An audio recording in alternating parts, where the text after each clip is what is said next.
ताई, आपण जर पाहिलं तर अतिशय दुर्दैवी घटना घडली. बीडच्या एका लेकीनं आत्महत्या केली आहे आणि त्यामध्ये आता काही राजकीय लोकांचा हस्तक्षेप होता आणि त्यांच्या दबावामुळे हे सगळं प्रकरण घडलं असा आरोप केला जातोय. टिप्पणी आता करू शकत नाही, कारण तपासाच्या डिस्टर्ब मला करायचं नाही. मी एसपीशी बोललेली आहे, मी तिची भेट तिच्या घरच्यांची घेतलेली आहे, मी स्वतः मुख्यमंत्र्यांशी बोलणार आहे. तिला न्याय मिळेल अशी भूमिका आणि असा तपास होईल. पण आपण स्वतःच काही स्टोऱ्या तयार करणं बरोबर नाही. मुलीचा विषय आहे, डॉक्टर होती आणि विषय तर तिच्या घरच्यांवर प्रेशर येऊ नये, तुम्ही असे काही स्टेटमेंट करू नये असे माझे विनंती आहे. जो कोण त्याला जबाबदार आहे त्याच्यावर कारवाई होईल. मान्य करावी लागली.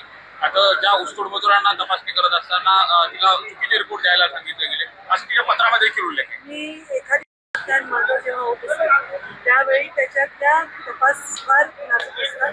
आपण स्वतःहूनच त्याचा मीडिया ट्रायल करू नये अशी माझी विनंती आहे. तिला न्याय मिळणं मला वाटतं आवश्यक आहे. बऱ्याच वेळा असं होतं की प्रेशरमुळे माध्यमांच्या मुळे लोक तपास भरकटतात. मला तपास भरकटायचा नाही, मी फार नियमात चालणारा व्यक्ती आहे आणि तिला न्याय मिळेल. कारण ऑलरेडी मला वाटतं एकाला अटकही झाली, दुसरं सरेंडर